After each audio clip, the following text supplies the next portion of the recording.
Assalamualaikum warahmatullahi wabarakatuh. Kami dari kelompok 1 akan menjelaskan tentang sifat-sifat inti atom. Nah, saya Khairina akan menjelaskan sedikit tentang sifat-sifat inti atom. Sifat-sifat daripada inti atom itu terbagi menjadi dua berdasarkan waktu. Yang pertama ada sifat inti atom yang tidak bergantung pada waktu atau time independent, yang terdiri dari muatan inti, jari-jari inti, massa inti, momentum sudut dan momen magnetik dan momen listrik. Nah, yang kedua itu sifat inti yang bergantung pada waktu atau time dependent, yang terdiri dari dua, yaitu peluruhan radioaktif dan reaksi inti. Nah, saya akan menjelaskan tentang muatan inti dan jari-jari inti. Nah, muatan inti, mengingat kembali tentang model-model atom, ada disebutkannya model atom Rutherford. Nah, model atom Rutherford dapat menjelaskan spektra sinar X unsur-unsur yang dibuat oleh Moseley pada tahun 1913.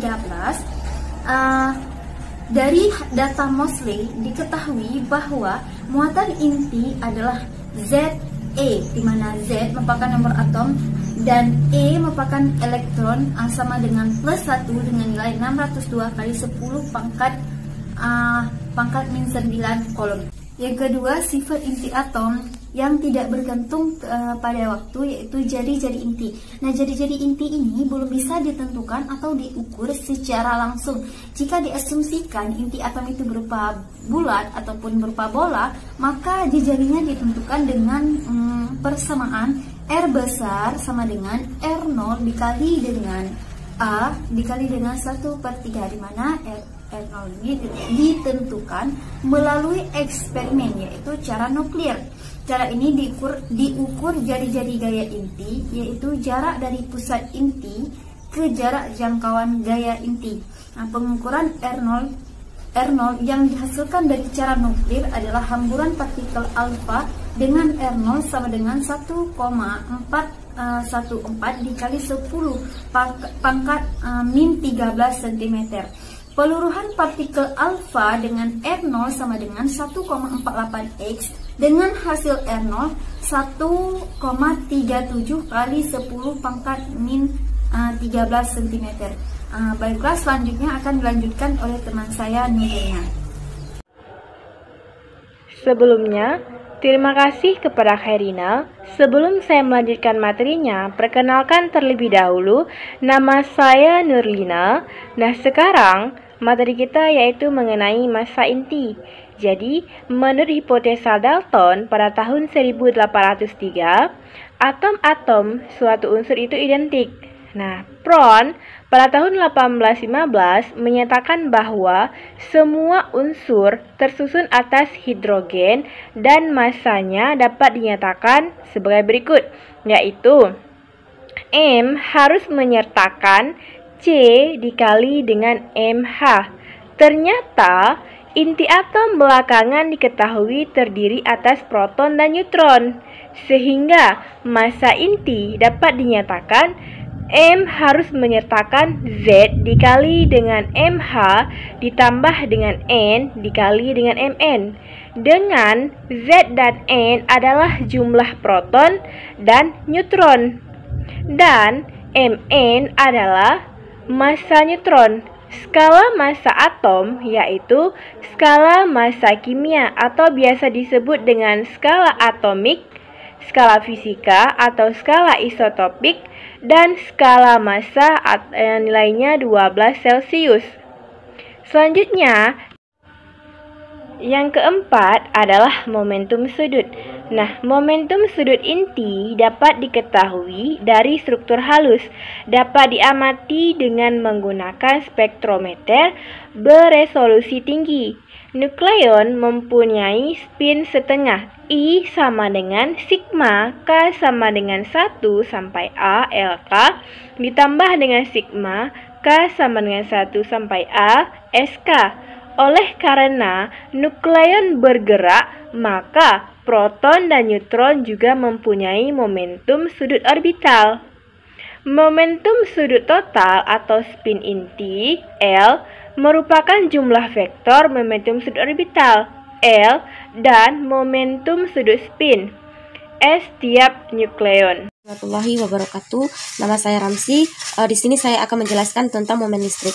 Nah, jadi momen listrik ini pertama kali dijelaskan oleh Schuler dan Schmidt pada tahun 1935. Nah, pada Hyperfine struktur EU dikurang 151 dan EU dikurang 153. Dengan adanya momen quadrupole inti berarti menunjukkan distribusi inti tidak simetris bola. Nah, konsep multipole listrik dapat dijelaskan berdasarkan teori potensial. Nah, selanjutnya yaitu sifat inti yang bergantung waktu atau time dependent. Yang pertama itu adalah peluruhan radioaktif. Nah, radioaktivitas bisa didefinisikan sebagai perubahan inti atom, unsur yang spontan yang tidak tergantung pada umur maupun keadaan fisis dan kimia unsur. Nah, perubahan inti atom menghasilkan pembentukan atau inti atom baru. Nah, dengan mekanisme pancaran partikel alfa, beta, dan gamma. Nah, cukup sekian dari presentasi saya. Selanjutnya akan dijelaskan oleh teman saya. Assalamualaikum warahmatullahi wabarakatuh. Nama saya Nurul Akma. Saya akan melanjutkan presentasi dari teman saya. Selanjutnya yaitu penyuluhan sinar alfa. Selanjutnya adalah peluruhan sinar alfa. Nah, sinar alfa merupakan radiasi partikel bermuatan positif. Partikel ini merupakan inti atom helium yang terdiri dari 2 proton dan 2 neutron.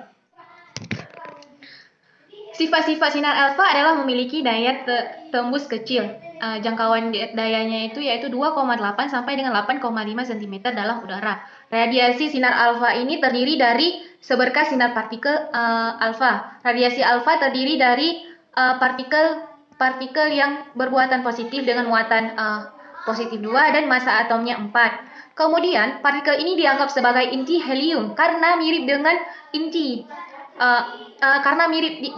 inti atom helium, yaitu 2He4. Kemudian memiliki daya tembus kecil dengan jangkauan 2,8 sampai dengan 8,5 cm dalam udara, serta dapat mengionisasi molekul yang di dalamnya. Sinar alfa ini juga dapat mengionisasi molekul yang dilaluinya. Kemudian ada peluruhan beta.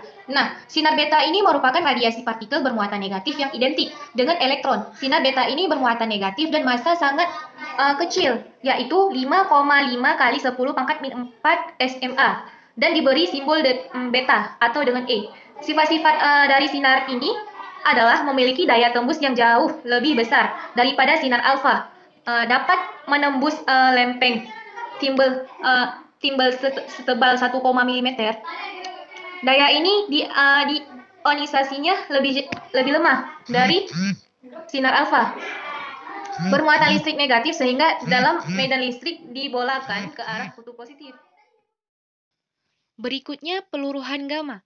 Sinar gamma merupakan radiasi gelombang elektromagnetik sejenis dengan sinar X dengan panjang gelombang pendek. Sifat-sifat sinar gamma ini adalah tidak memiliki massa, memiliki daya tembus sangat kuat, daya ionisasinya paling lemah, dan tidak bermuatan listrik sehingga tidak dapat dibolak-balikan oleh medan listrik. Berikutnya akan dilanjutkan oleh teman saya. Assalamualaikum warahmatullahi wabarakatuh. Saya Putri Hendriani. Di sini saya akan melanjutkan pembahasan materi kami mengenai sifat-sifat inti atom. Nah, di sini saya akan menjelaskan mengenai materi reaksi inti. Nah, apa sih yang dimaksud dengan reaksi inti tersebut dan bagaimanakah reaksi inti tersebut dapat terjadi? Nah, di sini saya akan menjelaskan proses terjadinya reaksi inti tersebut. Nah, reaksi inti tersebut terjadi akibat adanya suatu induk atom ditembak oleh sebuah partikel berenergi dan menghasilkan suatu inti atom baru atau dapat disebut juga dengan anak atom, dan disertai dengan pelepasan beberapa jumlah energi. Nah, di reaksi inti ini ada beberapa 4 tahapan yang harus terpenuhi. Nah, yang pertama yaitu adanya hukum kekekalan momentum. Nah, hukum kekekalan momentum ini yaitu menyatakan bahwa momentum reaksi sebelum dan sesudah adalah sama. Nah, yang kedua adalah hukum kekekalan energi, di mana hukum kekekalan energi berbunyi yaitu energi sebelum dan sesudah reaksi adalah sama. Nah, yang kedua adalah hukum kekekalan jumlah nomor atom, di mana jumlah nomor atom sebelum dan sesudah tumbukan adalah sama. Nah, yang terakhir yaitu adalah hukum kekekalan nomor massa, yaitu di mana jumlah nomor massa adalah sama sebelum dan sesudahnya terjadinya reaksi. Nah, itulah tadi penjelasan mengenai reaksi inti. Nah, di sini reaksi inti biasa dapat kita ilustrasikan yaitu sebagai A ditambah dengan X menjadi Y ditambah dengan B, di mana A ditambah dengan X ini adalah reaktan dan Y ditambah B ini adalah produk yang dihasilkan oleh reaktan tersebut. Nah, mungkin hanya itu yang dapat saya sampaikan. Selanjutnya akan dijelaskan oleh teman saya, Wani. Baiklah, saya akan melanjutkan presentasi dari teman saya, yaitu jenis-jenis reaksi inti. Jenis-jenis reaksi inti ada dua, yaitu pertama ada reaksi fisi. Reaksi fisi adalah reaksi pembelahan inti atom berat menjadi inti atom yang baru yang lebih ringan dan disertai dengan pelepasan energi. Reaksi fisi dapat dilakukan dengan pelepasan energi. Reaksi fisi dapat dilakukan dengan menembaki inti berat dengan partikel-partikel elementer seperti neutron, partikel alfa, deuteron, dan sinar Y. Pada reaksi fisi menghasilkan energi dan neutron. Neutron-neutron yang dihasilkan akan menembus inti induk lain sehingga terjadi reaksi fisi berikutnya. Contoh dari reaksi fisi yaitu adalah 92U235 yang ditembak dengan sebuah neutron. Baik, selanjutnya yaitu ada reaksi fusi. Reaksi fusi adalah reaksi penggabungan beberapa inti ringan menjadi inti yang lebih berat yang disertai dengan pemancaran energi. Reaksi fusi merupakan reaksi yang terjadi pada bintang atau matahari dan bom hidrogen. Reaksi fusi hanya dapat terjadi dalam keadaan suhu sangat tinggi, yaitu 108 derajat Celcius. Contoh reaksi fusi adalah penggabungan inti H2 dengan 1H2 dengan 1H2 yang menghasilkan 2He3 dan neutron serta energi.